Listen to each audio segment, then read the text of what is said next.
it's Annie Grace, and welcome to this Naked Mind podcast. So today I was able to do an amazing interview with the guys from the podcast called The Grind, and it was so good, and there was so much wisdom shared and so many laughs shared that I thought, all right, I don't do this often, but I have to just share this interview on my podcast because it was really phenomenal. It was an honor to talk to these guys. So I hope you enjoyed as much as I did, and have a wonderful day. How does one live a life of definite purpose, true fulfillment, and absolutely no regrets? Let's embrace fear, pain, problems, and what we like to call the suck. Welcome to The Grind. Oh boy, we are excited for all of our listeners today on Facebook, on the podcast. We have Annie Grace, author of This Naked Mind, Control Alcohol, Find Freedom, Discover Happiness, and Change Your Life. Annie, welcome to The Grind. Oh, thanks, guys. This is awesome. I'm so glad to be here. Yes. And by the way, I just want to start this out because I'm trying to figure out how in the heck you hypnotized me to not drink ever again. It's the weirdest thing. I do want to tell you a quick story on how I found out about your book. I went to a thing called Soul Degree. And it was actually by a guy named Chris Robbins, and it was in Vermont. This was like early June. Anyways, through discussion, it's like a guy's retreat. It's awesome. And just at one of the dinner tables, he said, we were talking about books that changed our life. And he goes, you know what?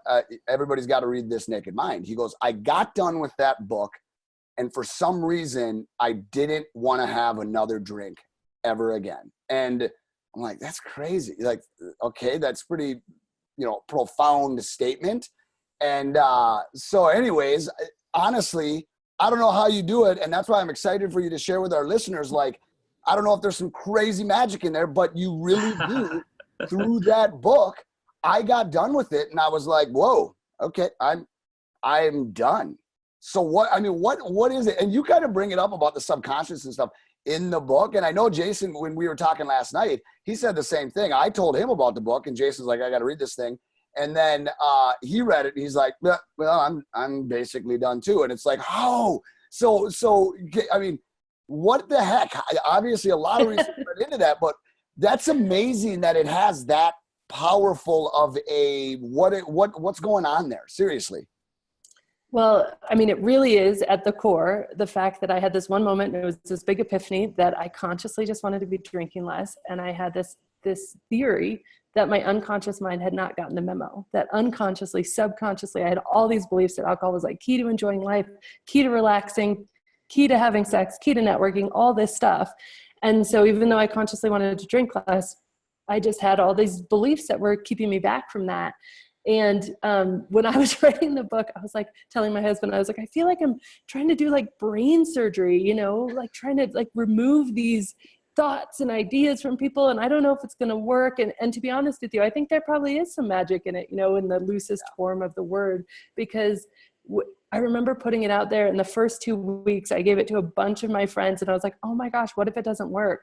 What if people like don't have a change, or like, what if it doesn't work? Like, what if everything I said isn't true? And it was probably the most nerve-wracking 2 weeks of my life. And then people started coming back and being like, oh my gosh, this is nuts. And I was like, oh, okay, whatever. I somehow did it. Yeah. I mean, absolutely amazing. So I actually, we heard that Joey told me, hey, we were having Annie Grace on. She wrote a book called This Naked Mind. I thought, okay, that's cool. So I download the book on Audible, and I'm like, controlling alcohol. What is this about? This is interesting. And it came to me and at a point in my life, and where I have kind of been, and I'm going to be honest with you guys. I told Joey, I'm like, yeah, I pretty much don't want to drink anymore, but and like we were talking about last night, the pull is different for everybody. It is, and alcohol is addictive, and it's gonna pull you back. And it's do you have control of your subconscious mind? Do you have control over the thoughts of, it's 4:00 in the afternoon, I'm tired, my body hurts, I want to drink. And you're like, wait a second. No, I just told myself yesterday I wasn't going to drink anymore.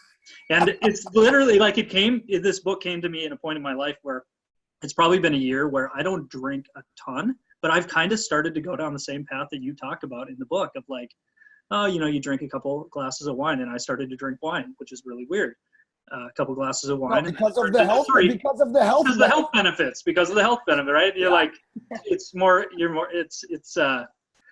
not as frowned upon to drink wine as it is some of the other things. So started to drink a little bit more and a little bit more. And then I had a couple days, during the week where I drink a bottle of wine, just hanging out watching TV. And I'm like, what the hell am I doing?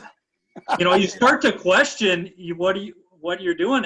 And so it's really, really, what do we call it? Coincident fate, whatever, that this book came to me at that time when I actually have really been struggling with it. And it really helped me understand that, hey, maybe it's not just me. Maybe it's actually the drug. Interesting. Yeah. Well, and Annie, it's funny because your journey is very similar. I mean, I think it's also because you get real, which is awesome. And you can just tell in the tone of your voice. And I've seen some of your videos and stuff just after reading the book and kind of researching you a little bit. It's cool because that really helps when you're really, you're real. I mean, it's you have a real story that I think a lot of people live that story where, meaning they're working, they're doing the thing. Just like they live that journey, especially in your industry, marketing. We're in sales, and so it's just like happy hours and just like, it's like the life we live. And so I think your story just resonates, or it definitely resonated with me, resonated with Jason, resonates with a lot of people. And I think it's just awesome because you have to hear these stories over and over again. Now, obviously, now that you're in the limelight from the book, you got to hear this all the time, right? Like just the stories of like all different kinds of pulls of alcohol of all different levels. Tell us about that. Like, I mean, what do you experience with that? It's amazing because we all think we're so individual with it. Like we think, oh man, there's something wrong with me. Like, why can't I was talking to a girl yesterday and she was telling me that her husband owns this like big outfitting company, and National Geographic came up to do a whole big thing with them. And so she hadn't been drinking for 15 days. She was doing my alcohol experiment. And then all of a sudden, day 15, this whole big party with National Geographic. She's like, I'll have a few. Next morning, her husband's like, wow, you really embarrassed me. You got chatty. You got like overly friendly. Like it was really embarrassing and stuff. And she's sitting there like, why is this happening to me? What's wrong with me? I'm so embarrassed. And I think that over and over and over again, we're so embarrassed. The default in our society is to say, okay, something's wrong with me because I can't control it. Where like, that's so ludicrous because we're saying, I mean, is something wrong with you if you can't control your brain getting addicted to something that's addictive? Like that's what we do because we're made up of flesh and blood and bones and, neurons.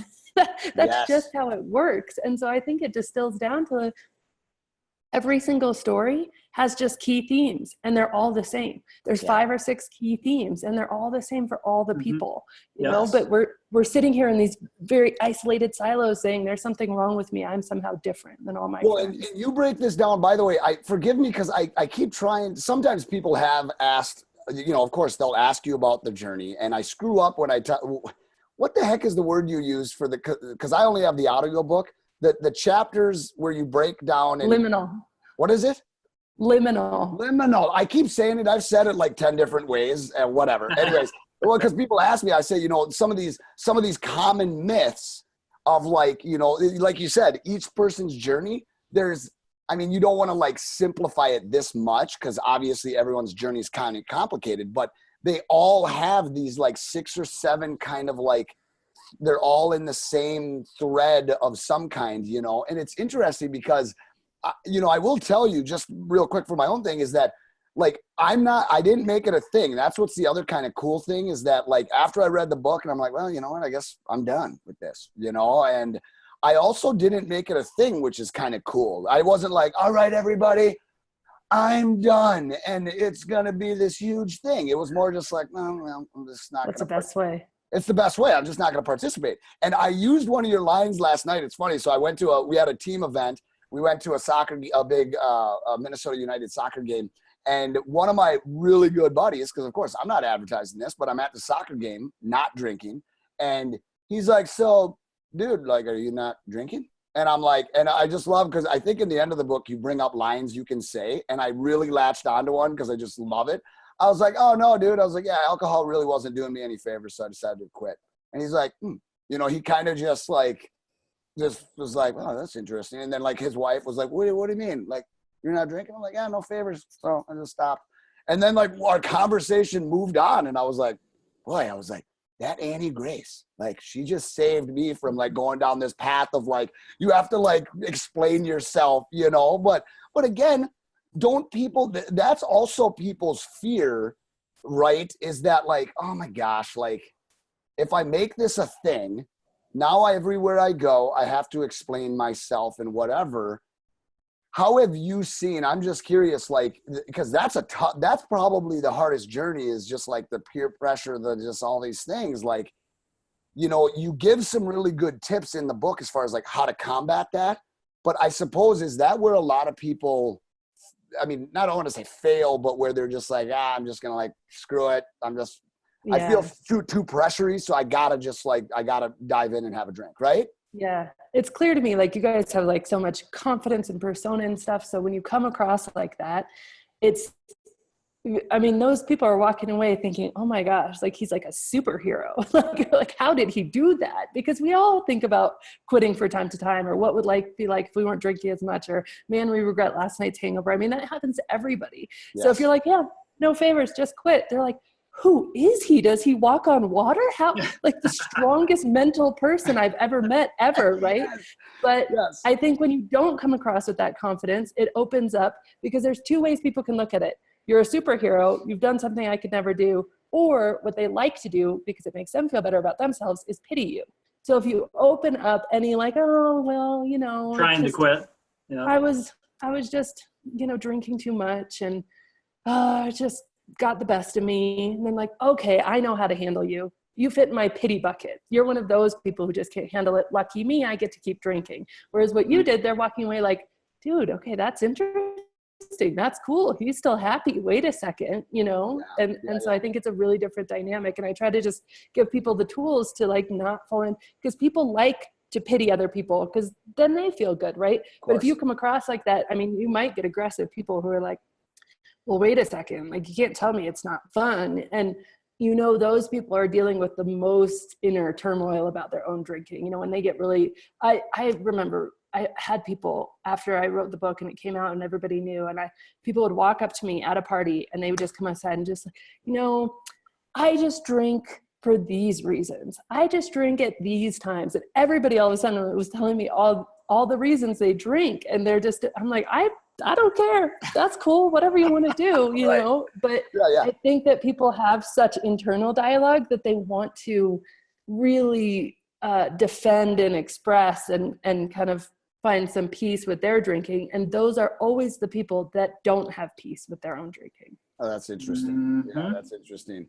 Yeah, I think that's very, well, it's tough because, you know, obviously with everybody's journey being different, and there are these things that kind of go through you when you're reading the book, and you say this, and it's really interesting because Jason and I were talking about it last night, and I said, well, what's kind of cool too is that I could also, along with any vice, fatty foods, whatever, I could, if I wanted to, here's what's real. I mean, I could choose like, well, you know what, tonight I am going to have one, like, because I know the repercussions of this, I'm making this choice, whatever.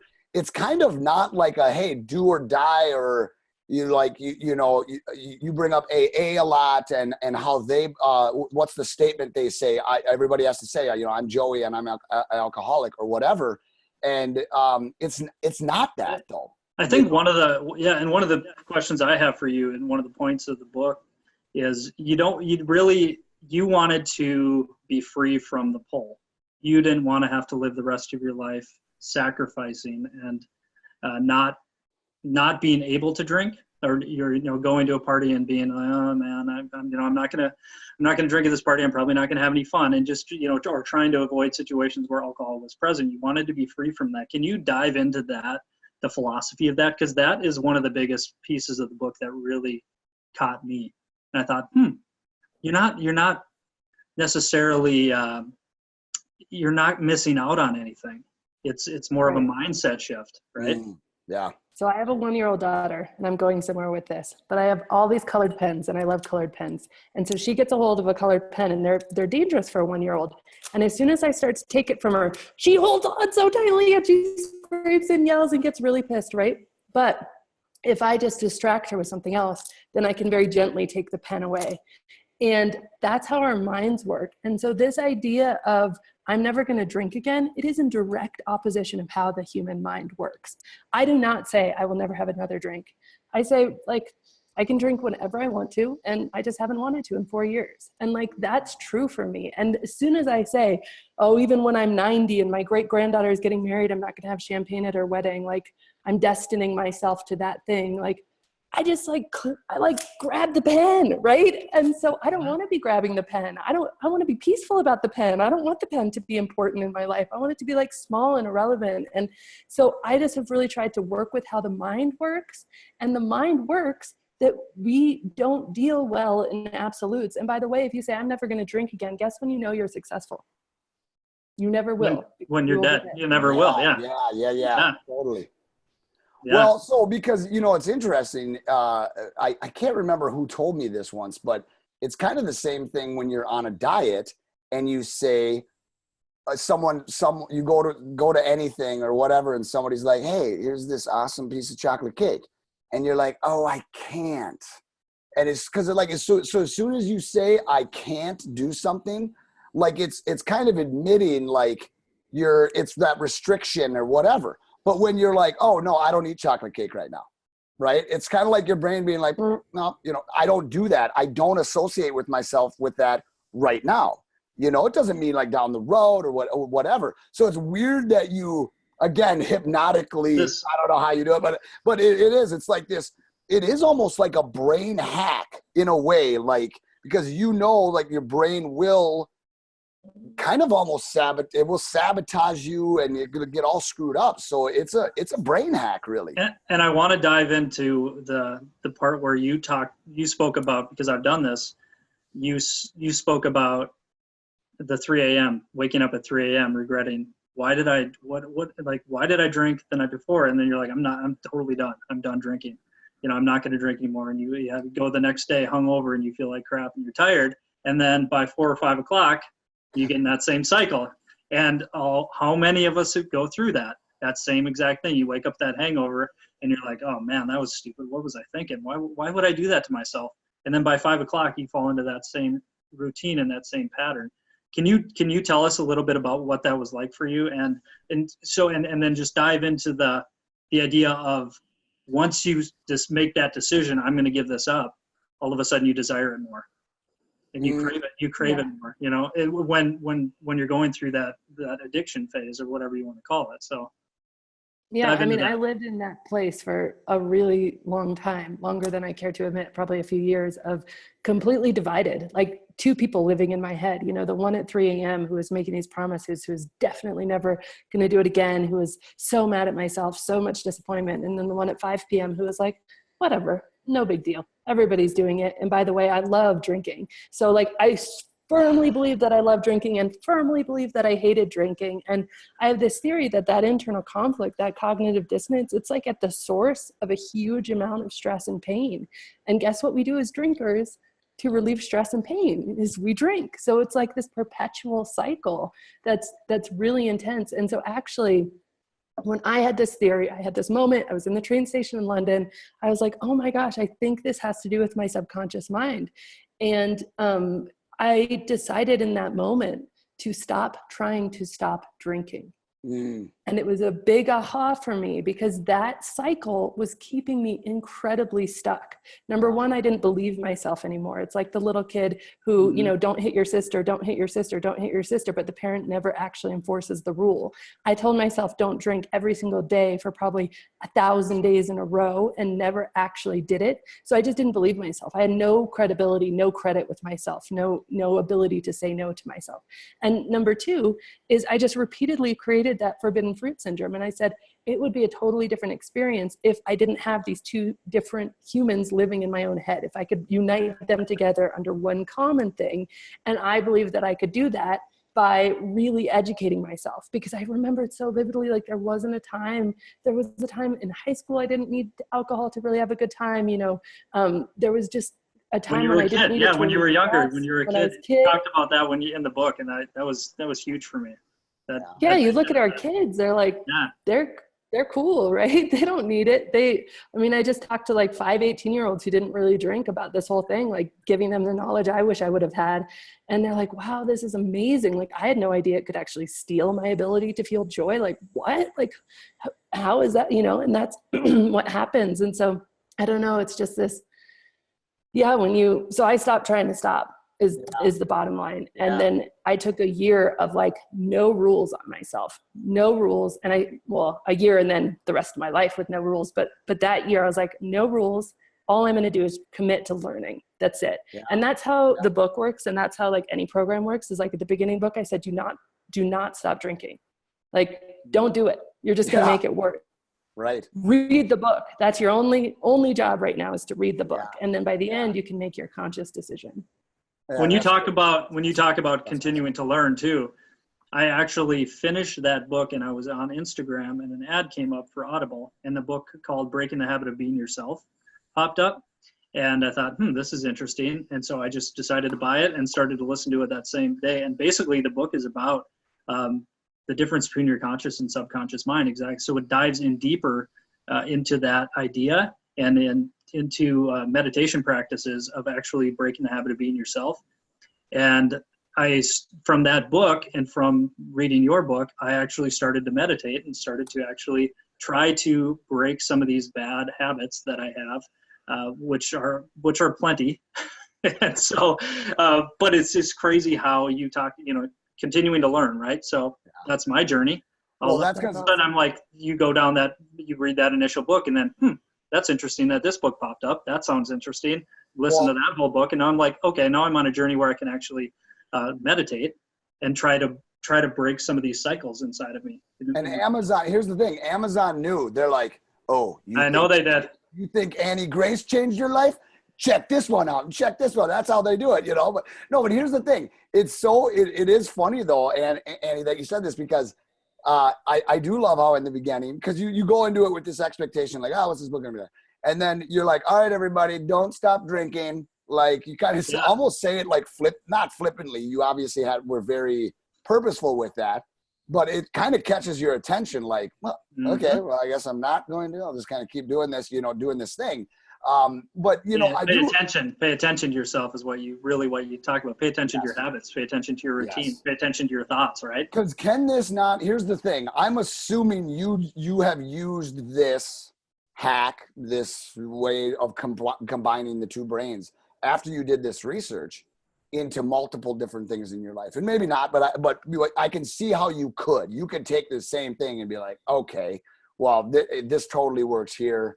Let's bust it out here, whether it's diet or it doesn't even matter. It can be any habit. It's the same, right? I mean, it's the same.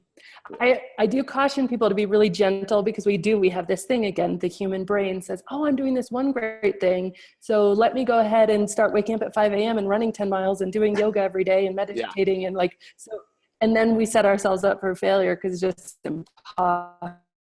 Because we all have this idea of, I'm going to be this person who, weighs 25. And when we see one domino kind of falling down, we're like, all right, gravitate to everything. So I always tell people to be really gentle, and often alcohol, just like you explained, is the big domino. So you do the big domino, and then guess what? It frees up time that you're not numbing all of your feelings. So your feelings are there, and they're good and they're bad, and you have to actually deal with them. And then you have to build skills to deal with them. And then you learn how to be a better human being, and it's amazing. But alcohol is this big domino. That being said, now 4 years on, I don't really eat sugar anymore, and I don't drink coffee anymore. And all those things were the very same method that I used, Right. And if I could clone myself, I'd have all those books coming out. But so far, I just have ideas. Yes. No, you know what? When you said I could just imagine when you said, and I don't drink coffee anymore, and everybody's like, we're out of here. We're out. No, I'm just kidding. No, but no, here's the thing though. Check this out. One of the things I love that I think is so, it's just a very powerful concept that you bring it up right at the end of the book. It's the story of when you discovered, where it was like a work event and you weren't drinking, and then you were like, oh my gosh, you like went back to your hotel and you're like, oh no, like I'm not drinking, I didn't enjoy myself, like, and you had this moment, but then you realize, you're like, well, wait a second, like, would I go hang out with those people? Like, if I was just like, would I just go hang out and say, hey, come on over and let's have game night? And you were like, and not to downplay those people, I don't know if those people are still in your life or not, but it's like, it's, no, I wouldn't. And so I was actually not enjoying myself, not because of the no alcohol. I was just not enjoying myself. And I was like, oh, it's just so funny because that concept and that makes sense and it's so simple. But I was talking to my wife about it after I finished the book, and I was like, you know what? Like, now with this clarity of like, now I'm either enjoying myself or I'm not. And right, it's total black and white. Like, I'm either having fun or I'm not, and I don't have alcohol kind of clouding that and getting that all jumbled up, right? And because right away, as soon as you start drinking, like it screws up your ability to decipher, like, is this a good time or is this not? And boy, is that like some clarity. But it sounds like you struggled, like you were like, oh, I can't figure this out. But then that was such a huge epiphany you had, like right there, like in a blink of an eye. Because was that right after you had kind of decided, like, I'm done? Yeah. And it was actually not my epiphany. I called my husband. Oh. And I was like, I had such a bad time tonight. And he was like, and I think it's always helpful from the external point of view, because internally I'm like, I made this one big change. Now I'm not having fun. These two things must be absolutely connected. Yes. Like I couldn't see the fact that, the people, no, they're not in my life, because they're not actually people I would want to be around, on a really regular basis. And so he's like, well, wait a second, would you be having fun in that situation anyway? And I was like, wow, that's a really good question. And I think we give alcohol so much credit, so much more credit than it deserves for all of these things.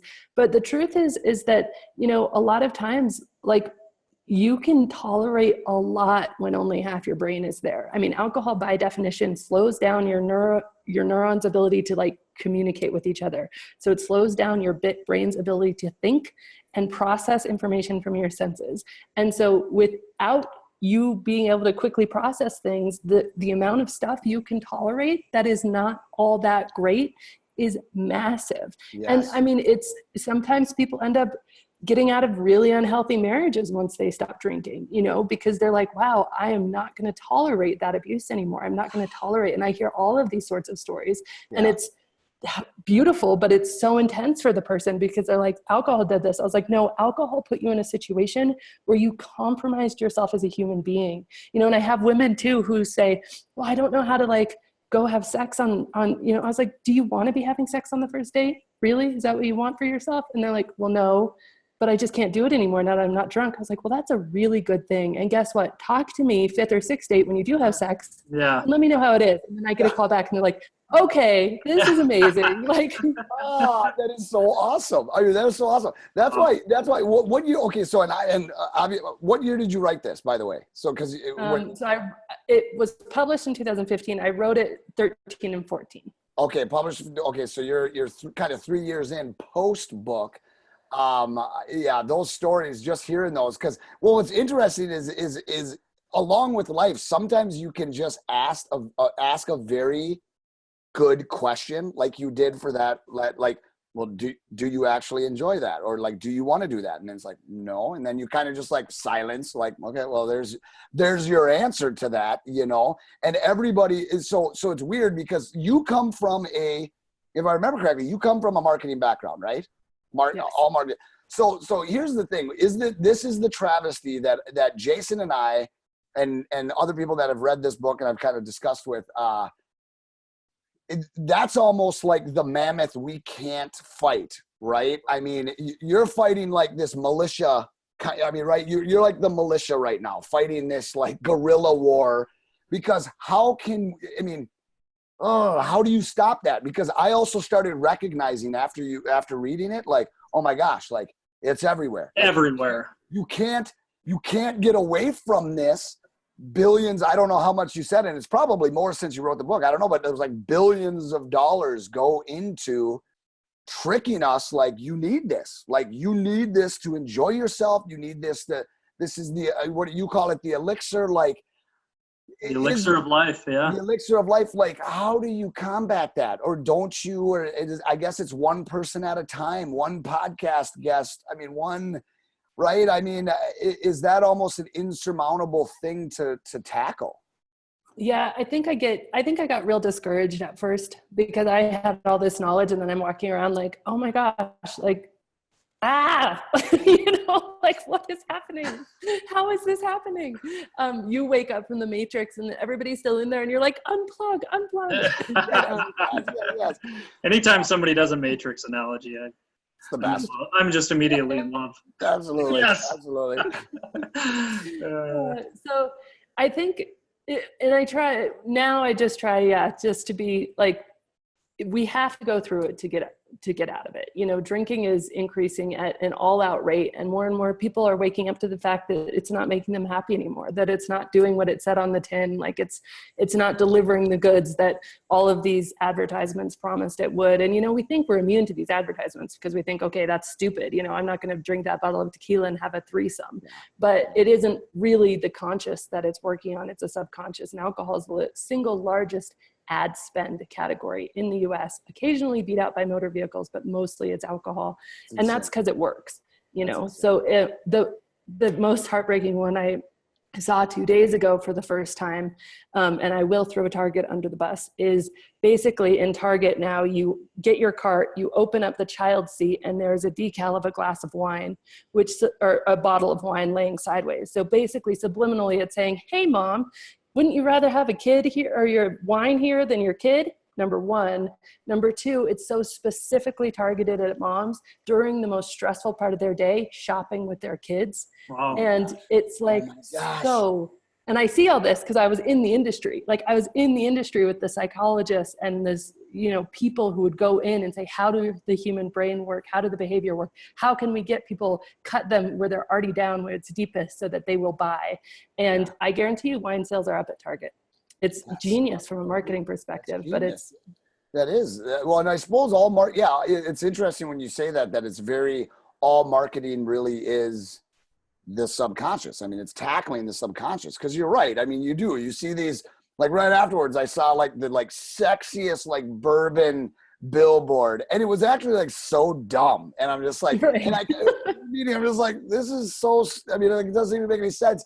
And that was my conscious mind being like, that thing would never get me. It's so dumb. And then, but it's so repetitive, and you're seeing it everywhere. And it's amazing. So I didn't really realize that. For some reason, maybe it's because I'm in my like euphoria of like 50 days in, that I'm just like, oh no, I feel like people are not drinking, or, you know, but I mean, I can still see it, but it's still increasing. Like, that is actually the stat? Like, it is still on and up? Because maybe you said it in the book, but I mean, now it's 3 years later and that stat hasn't changed, or it's gotten worse? It's getting worse. It's getting worse, but it always gets worse before it gets better. So that's kind of where I take heart, is that we have to go through it. We have to experience the pain for ourselves. We're not sheep.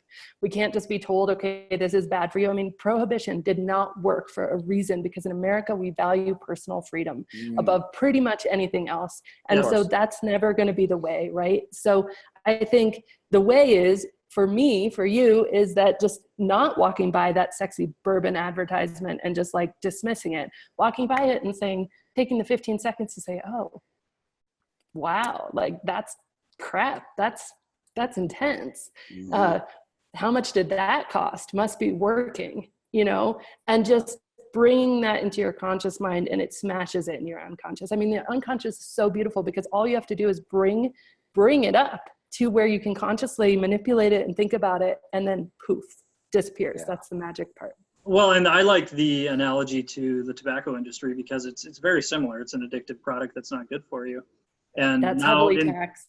And now in society, tobacco is kind of frowned upon, and it's on a downward trend, while alcohol is still celebrated, and it's an everyday thing, and just about everybody does it.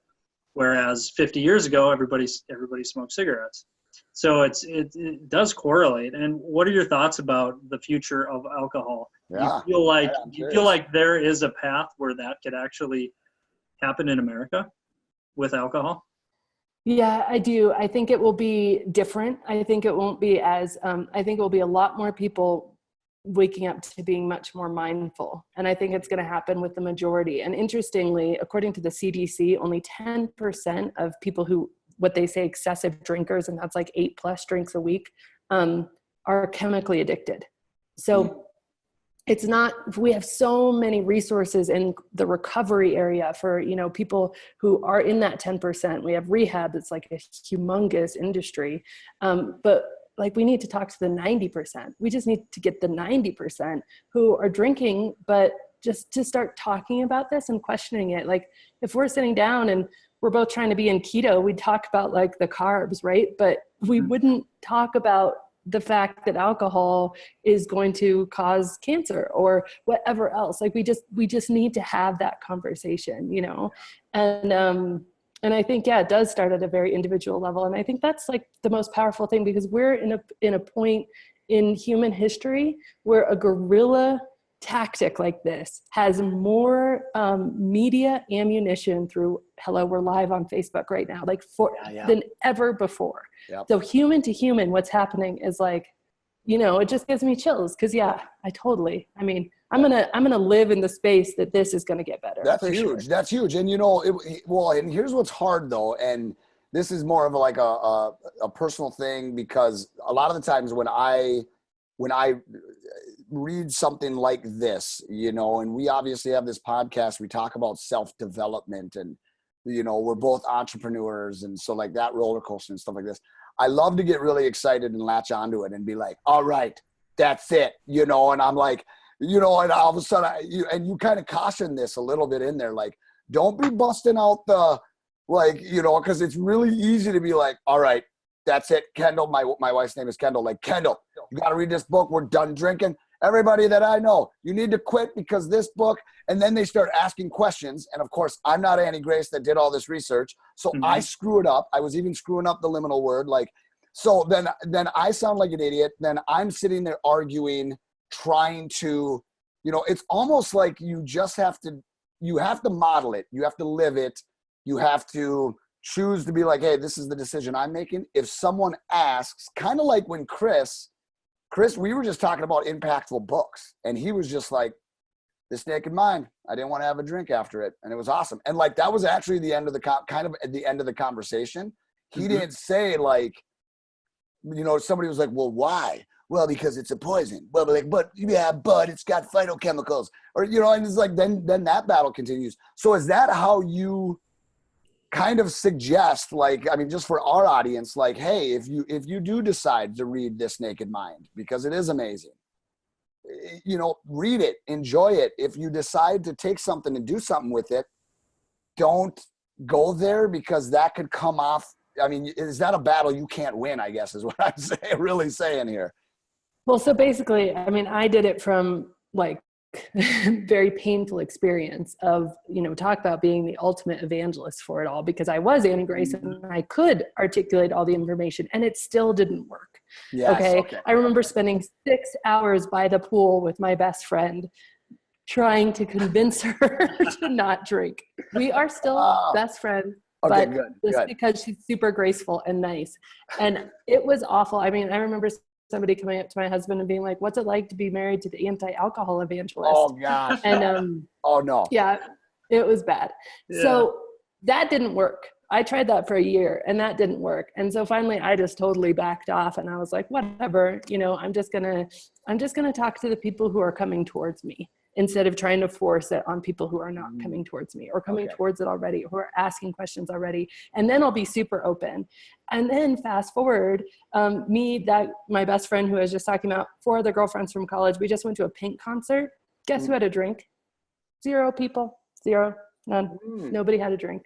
And so that's, you know, 4 years later, nobody even talked about it. Like, it wasn't even like a, you know, it just happened. And nobody comes up to me and they say, oh, wow, it was really your book. In my friend group, at least, it's just basically that, you know, people change the do culture. wake up to it. You change you wake up to it, but you're changing the culture of the people it's the same people you're surrounding yourself with, but the culture changes, and it's a shift of them over time, probably not constantly thinking about where's my next drink coming from, or okay, I need to time this. I want to hear this Pink song, so I'm going to have to time my next drink around. After this Pink song, then I'm going to go stand in line for the drink for a half hour. And so it's just a culture shift. And I think for some people like Joey, it could be like this snap of a finger, I'm done. Doesn't do anything for me. For other people like me, or where you can for me, might take a little bit longer. Where I'm like, maybe the pull is stronger for me, and other people listening, the pull is stronger, so it might take a little bit longer, but it's about self-awareness. And I think one of the things that really caught me listening to the book was how you break alcohol down to be what it really is. Yes. And dive into that for me. What is alcohol, and what, and why is it so addictive? And so I just kind of answer that basic question is, what is it? I'm going to give you there's so much to say in that, but I'm going to give you the most important thing that I wish I would have known that actually isn't in this Naked Mind because I've learned it since. But alcohol is a stimulant and a depressant, right? And so you're like, well, how is that possible? But we all know it's a depressant, but it also makes us feel like energetic and stimulates us. So how is that possible? Well, how it's possible is you've probably heard of BAC, blood alcohol content. So when you have a drink, your BAC starts to rise. And that's associated with the feelings of like euphoria, letting down your inhibitions, kind of a little bit more energy, kind of the good positive feelings, the feelings that hook us. Your BAC will rise for about 30 minutes, 20 minutes on an empty stomach, 30 minutes on a full stomach. And then what happens is your BAC peaks and it starts to fall because your body says, whoa, whoa, whoa, toxin, need to get this out. In fact, fun fact, your liver stops digesting food and doing any other process to eliminate alcohol because it's so much worse for your body. So it's job one to get the alcohol out. So your BAC starts to fall. A BAC falling is really unpleasant. That's the depressant side of it. That's like anxiousness, uneasiness, don't feel right in your own skin, feel tired, feel lethargic. And so what happens about 30 minutes after our first drink, 20 minutes after our first drink, we order another drink to keep that BAC rising. And we can do that for most of the night. We can space out our drinks, and for most of the night, we can keep our BAC rising to some degree. The problem is, and what we don't see because most people go to bed after those drinks, is that for one, and this is a kicker, 20 to 30 minutes of BAC rising, you get 2 to 3 hours of BAC falling per drink.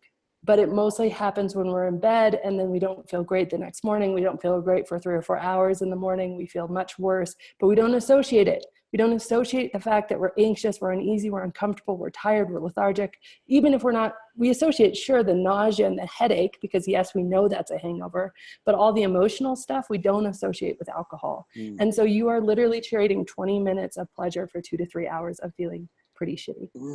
That's unbelievable. That's amazing. And people and don't. You really break it down with how it is ethanol. And it's, just the percentages, and I know it's obvious, but we don't really think about it like you're drinking a beer, and, a tiny, tiny percent of that is the actual alcohol, and how nasty that alcohol actually is and tastes. And until you can really, really break it down and say, oh, okay, so I'm drinking this entire beer so I can get 4 ounces of, or, like 4%, not 4 ounces, 4% of that 12 ounces, which is what? Like half an ounce, something like that. It's just so minimal. People don't believe me when I say it's ethanol. I'm like, no, like ethanol, like the stuff that is on the gas labels that goes in your gas tank, like that's what gets you drunk. If you break down, so you know what, I actually, as I was reading it, I wanted to ask you that. So you're saying, like, literally, if you boiled down a beer or whatever to its raw, get rid of everything, I mean, that would be what would be left is like just a very finite, teeny tiny amount or whatever of pure ethanol. That is every single alcoholic drink out there, correct? Yes. And there's different types of alcohol. Like there's alcohol, like rubbing alcohol, too toxic. Can't drink that. It will not, it will kill you. Right. Ethanol will also kill you in fairly small amounts, but we water it down to the point that we can get the intoxicating effects without dying. Although think about this for a minute. If you drink enough to throw up, that is your body keeping you from dying. Yeah. That is what's happening. It's unbelievable. Yes. And everybody, I mean, here's the thing. Anybody, obviously, I shouldn't say anybody that's ever drank, but I mean, in my drinking career, that has definitely happened. And you're just like, oh, it's like this batch It's part of the game. It's part of the game. Like, oh, I got 2 tanks and I'm just going to throw it all up. But it's like, no, you almost died. And it's like, God dang it, but again, marketing, there's marketing right there. Like all the just the movies and you name it. Hangovers are totally glorified. I remember feeling like super proud of, like, I have a hangover, but I'm going to work at 7. I'm one of the, Oh man, last night was so rough, and you're out at the water cooler talking about the hangover, and especially when we were younger, that was just constant. There's a guy, a good buddy of mine actually, because I'm in the military as well. I've been in for 18 years, and there's a guy, he would get completely crushed, and then like the next day would like do a PT test, run 2 miles and push-ups and everything. And it was like this thing, like, this dude's an animal, and we're just like, almost, of course, he's probably, if he ever listens to this too, he's probably going to be like, you dirty, you threw me under the bus. No, but, but it was like, it was glorified. Like, this dude's an animal, but it's like, well, no, you were probably on the brink of like your body completely shutting down and dying, but no one went there, no one goes there. And that's a travesty. Again, that's that marketing thing coming in where people, I mean, again, it's hard to fight that. So going back to, I mean, really the only way, and we live this way, I mean, just with other different self-development things, it's model it, live it. If it is something you are passionate about, which obviously you are, and my new journey, I'm extremely excited about. For some reason, my personal switch was like, it was like kind of going right as far as like the switch to just be done, but it kept like going back and just be like, it's okay or whatever. So I'm really glad that the switch has kind of just flipped completely. And now it's just live the life and maybe not talk about it, but if someone asks, that's really what you're boiling down to. It's when someone, instead of like getting in this argument, it's almost like, cause now I can imagine someone saying like, oh, that's like if I said that last night, right? Like, let's say I had that conversation last night and it's like, yeah, it's not doing me any favors anymore. So I decided to quit. And if someone's like, oh, that's interesting. Well, like, tell me more. Well, I read this book, you should write whatever, I mean, they will ask you, I put money on it. They will ask you, because they're walking away going like, oh man, that's badass. Annie, and to with what you said earlier about how, oh, that's badass. That's pretty cool. I was thinking about that after you said it, and then my mind went back to a guy I work with that's I think about 30 years old, and we were actually at the Keller Williams family reunion this February, and everybody obviously drinks. It's a party atmosphere, and we go out every night. And he says, "No, I just don't drink." I'm like, "Oh, do you just why not?" It's like, why don't you drink? And he's like, I'm pretty sure he said, it just wasn't doing anything for me anymore. I'm almost positive that's what he said. And I'm like, oh, that's pretty cool. And isn't it interesting now, how many months later, 5 months later, I remember that. Yeah. I thought that's pretty, and you know what I thought? That's pretty badass. So I did. I actually thought that. So that's like you know what you need to make, Annie? Like you need to make like this naked mind, like shields or like armor. And it says like those things on the back of it. Cause that's almost kind of cause that was one of my struggles was if people do ask, it's like, God dang it. Now I got to explain myself.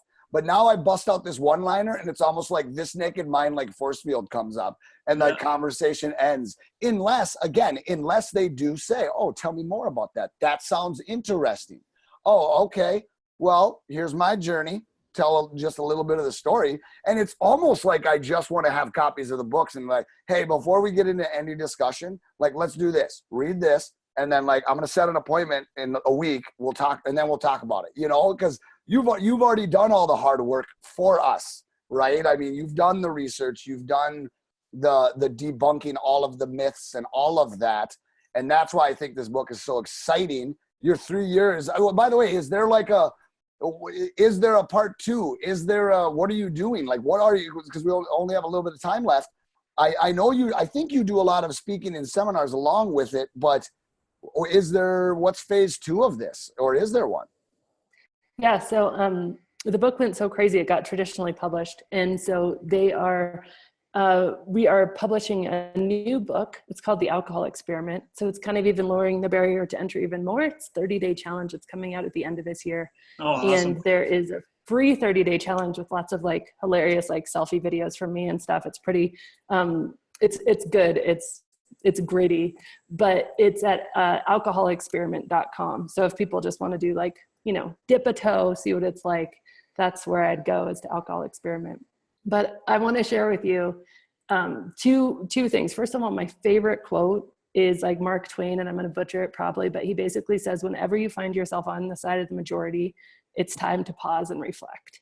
And I think that's where we are with drinking, like as a culture. And we're like, wait a second, this isn't just a few people, this is everybody. And, it's time to pause and reflect, which I think is really cool.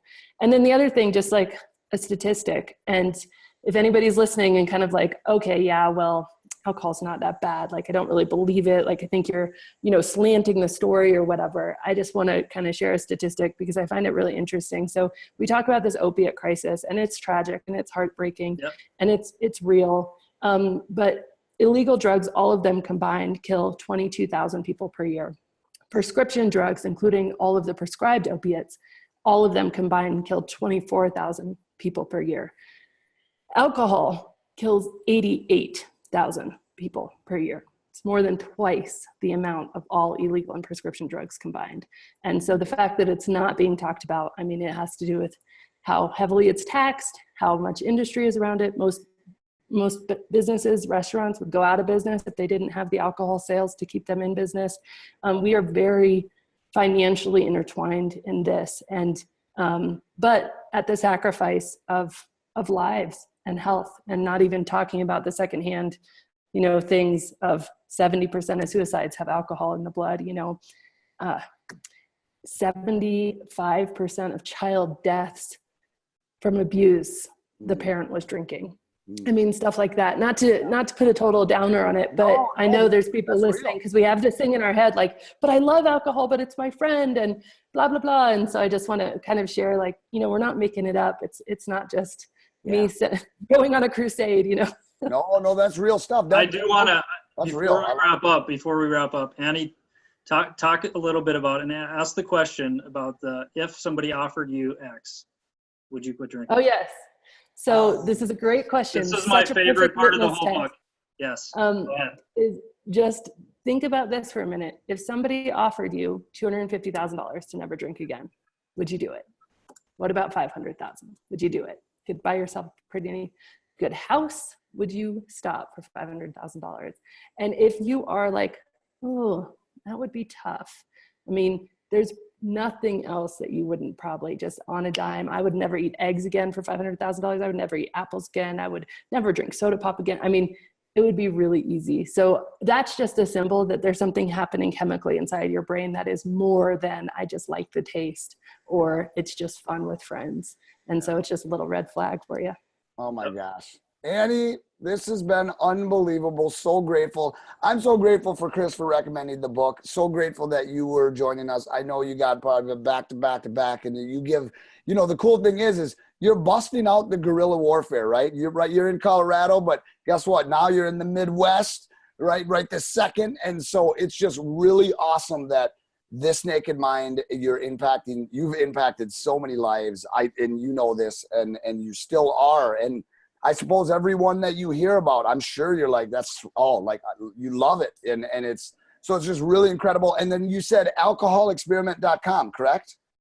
Yep, exactly. That's the new, and that book, so that's going to be a whole different book coming out end of this year, you said? Yes, but the website's up. So the whole experiment is live online right now. That's amazing. Unbelievable. So, hey, hang tight with us just for 1 sec. Thank you so much. This Naked Mind, control alcohol, find freedom, discover happiness, change your life. Annie Grace, you the bomb. Thank you so much for joining us on The Grind. Thank you, Annie. Thank you. This has been Annie Grace with This Naked Mind podcast. Thank you so much for listening. You can learn more at thisnakedmind.com. And please remember to rate, review, and subscribe, as it really helps us spread the word.